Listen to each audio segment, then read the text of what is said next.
friends, my name is Katie. Welcome back to my channel, Life Between Words. Let's talk today about my favorite books that I read in 2017. I feel like everyone makes this disclaimer, but I'm just going to go ahead and do it.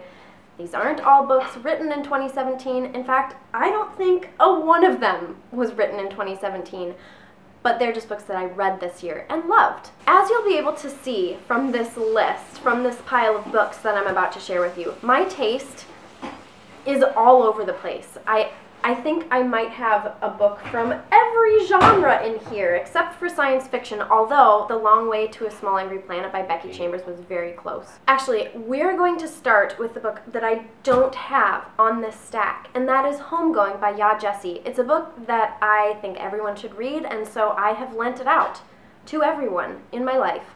Right now, I think it's with my aunt, but nevertheless, that book left probably the biggest impression on me this year. Jessie is a debut author. Homegoing was her first book. I cannot wait to see what else she writes because the scope of Homegoing was so huge. It basically tells the story of the transatlantic slave trade and the subsequent consequences of it up until today. So it's about two sisters who live in Ghana. One of them is married off to a slave trader and the other is sold into slavery and sent to America. And every chapter follows a subsequent generation from each of these two sisters. The scope is huge. It's brilliantly, brilliantly done. It's compellingly written.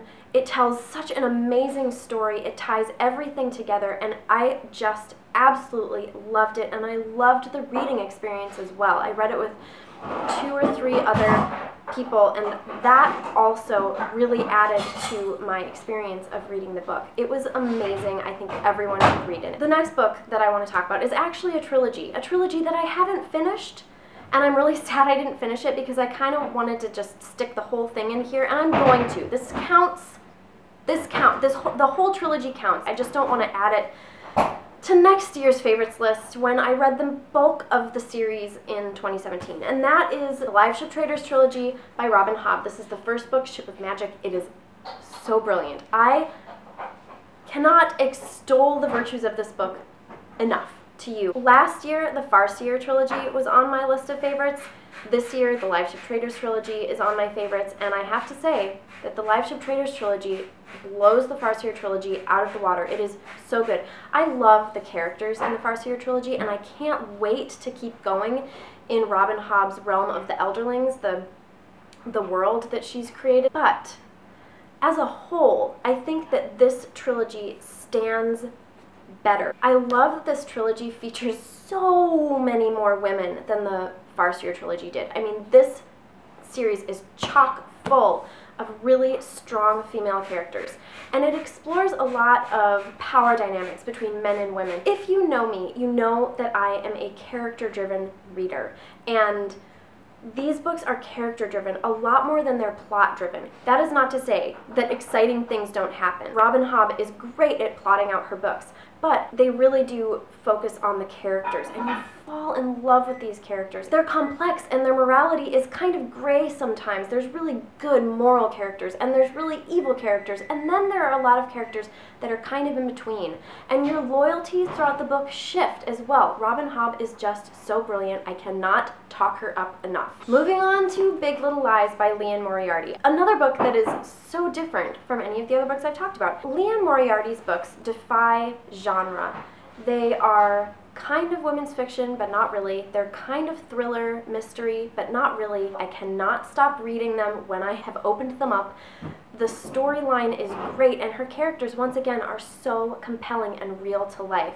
They feel real because they are not perfect. She always explores topics with a lot of depth, so they are really light, breezy reads, but they're always a little bit deeper than that. They're so easy to read. They go down smooth like you're drinking a pina colada or something, but there's a lot of depth down there. So when you get to the bottom of that pina colada, you hit, I don't know, what's a drink with a lot of depth? I don't know. But that's how I feel when I read Liane Moriarty. I absolutely love her. She is my favorite contemporary-ish author, and that was solidified this summer when I read Big Little Lies and The Husband's Secret, both of which could be on this list. I just chose Big Little Lies. This book follows 3 women, I think, or is it 4? Anyway, three women whose kids all go to the same elementary school, and you know at the beginning of the book that a murder has taken place. So you're learning about the investigation, and then it goes back in time and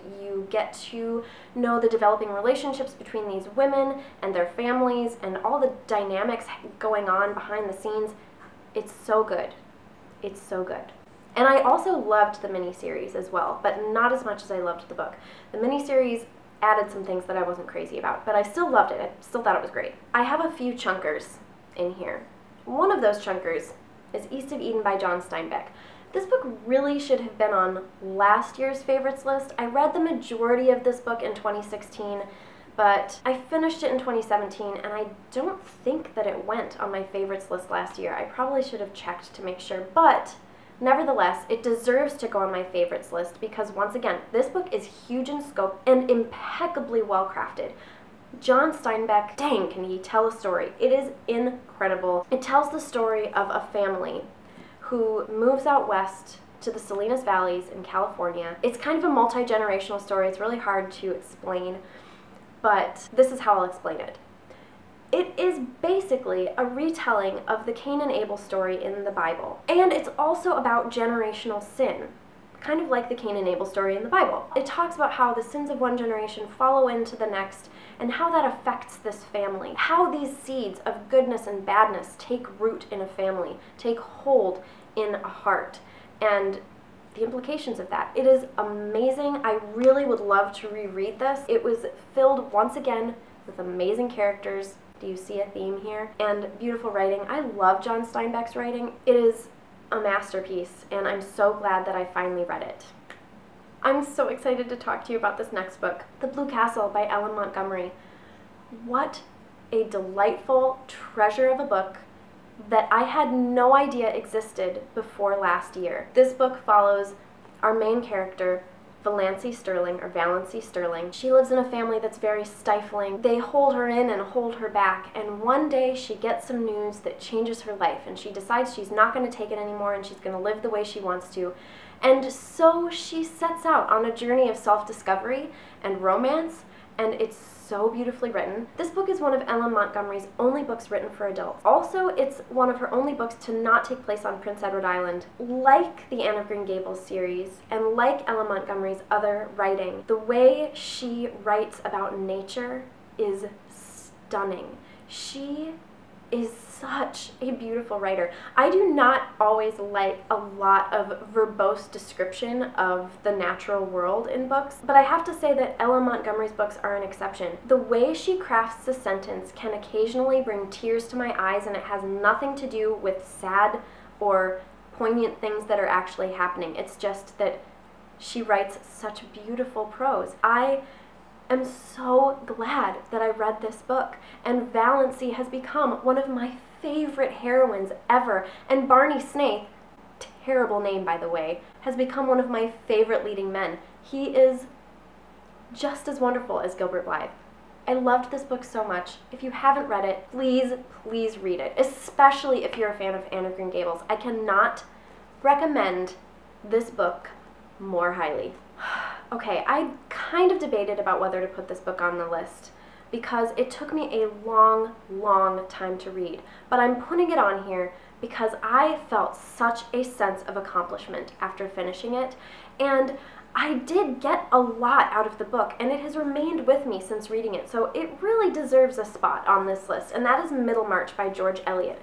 I'm not going to say this was easy to read. This took me a heck of a long time. It was once again a book that attempted to tell a really, really big story through the eyes of a vast cast of characters, and George Eliot did it beautifully. This book follows a town and the people living in the town, and the town is called Middlemarch. I think that this book is about so much, but what I took away from it was that this book was about disappointment. Disappointment in all facets of life. Disappointment in our friendships, disappointment in our marriages, disappointment in our work lives, disappointment in our home life, disappointment in politics. I mean, this book covers it all. And that's not to say that there aren't happy endings. There are. But there's also a lot of kind of bitter endings or sad endings. This is one of those books that I'm so glad I read. I know that I will return to it again in my life. And I also just want to maybe point out that I would have loved to read this in an academic setting. George Eliot was a very thoughtful, deep writer. I feel like if I had read it in a classroom with the guidance of a professor kind of explaining the historical background, it just would have deepened my experience even more. I'm really glad I read it. It's making it onto my favorites list because of the experience of reading it and the pride I feel that I finished it. I know that's ridiculous. I know there are a lot of people on BookTube who read a ton of huge, weighty classics. And I do read classics, but this one felt different to me, and I was really intimidated to pick it up, so there you go. This next book I also am excited to talk to you about, partly because the reason that this book is making my list, and I'll show it to you now, it's The Child from the Sea by Elizabeth Goudge. The reason that this book is making my list is because this is the first book by Elizabeth Goudge that I read, and I fell in love with her writing. It is so beautiful, and her characters are also so beautiful, and her writing has so much richness to it. There's a lot of depth once again in her writing. I'm not sure that this will be my favorite book by Elizabeth Goudge. I think probably not. And in terms of enjoyment, I wouldn't say that this is like the book that I enjoyed the most this year. But I will say, I loved being introduced to Elizabeth Goudge. I absolutely adored her writing. I adored her strong characters. This book follows Lucy Walter's life. Lucy Walter is a real-life historical figure who was probably the mistress of Charles II in England during the 1600s. But no one really knows. There's a lot of speculation about whether she might have secretly married him. That's the take that this book portrays. So in this book, it follows Lucy Walter from her childhood to her very tragic end, and her romance and secret marriage to Charles II. So it's a historical novel, it's a historical fiction novel, but based on real-life people and a real-life romance. And it was beautiful. It was very tragic and very beautiful. And Lucy's character has stuck with me. Her fierceness, her loyalty, her zest for life. It was so beautifully portrayed in this book. This next book is so strange because I actually didn't give any of Louise Penny's books 5 stars this year. However, I still felt like her books deserved a spot on my list because this is one of my all-time favorite series. So even though the books haven't necessarily gotten 5 stars from me, the experience of reading them is a 5-star experience. Does that make sense? I know it's strange. Of the 3 that I read this year, A Rule Against Murder was my favorite, so perhaps I should go back and change my rating to 5 stars. I love Three Pines. I love Inspector Gamache. I am so attached to this place and these people. I need to read more. My thirst for it is insatiable, and so even though I feel like I didn't find perfection in the stories this year in the books, I still feel like this deserved to be on my favorites list because it was a favorite experience, and because these characters really took root in my heart as being characters and books that I will love forever. Last book, and I knew when I read this book that it was going to go on my favorites from 2017, and that is The Wonder by Emma Donoghue. This is another historical fiction book about a nurse who was trained by Florence Nightingale and is sent to Ireland to watch over a young girl who claims to have not eaten for 4 months, and so the town has called this nurse to verify whether this is true or not. And it's about this nurse's experience with this family and this town. The reason that this book makes my list is that I loved the character development of Lib, the nurse, over the course of the book. She is super skeptical and remains super skeptical throughout the book.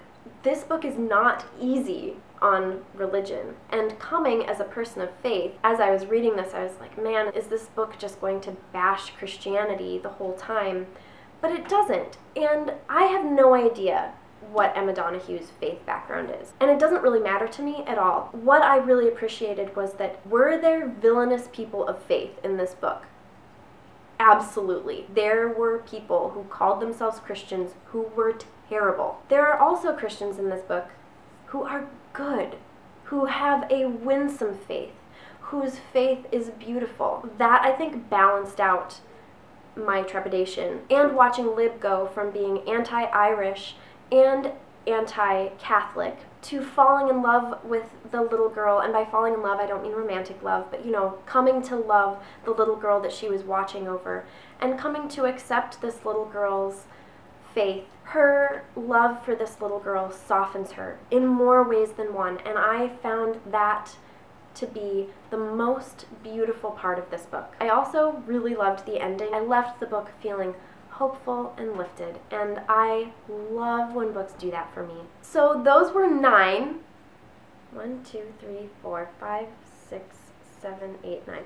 Yeah, I guess 9. I thought I had 10 there, but maybe not. Anyway, 9 books that were my favorite from this year. What were some of your favorite books this year? I am so excited for 2018 and all of the amazing bookish adventures I'm about to go on and experience. And I have so many books already that I want to read, and I'm just dying to jump into. As you all know, as readers, we get to live so many lives when we read a book, and I think that is such a beautiful thing. And so here's to an amazing year of reading in 2018. I hope that this video finds you well, and I'll talk to you later. Bye. Do you want to explain the Christmas tree? What's wrong with the Christmas tree? It's destroyed? Yeah. There are beads hanging off of it. We're gonna take it down today, but Who destroyed it? our sons destroyed the Christmas tree, particularly our 12-month-old. Yeah, we're gonna take it down today. So this is your last viewing. Actually, I should turn on the lights. I want to fix the beats here. I'm not gonna worry about it that much. There, is that a little better? A little more Christmassy? This is the last time you'll see me in front of the Christmas tree.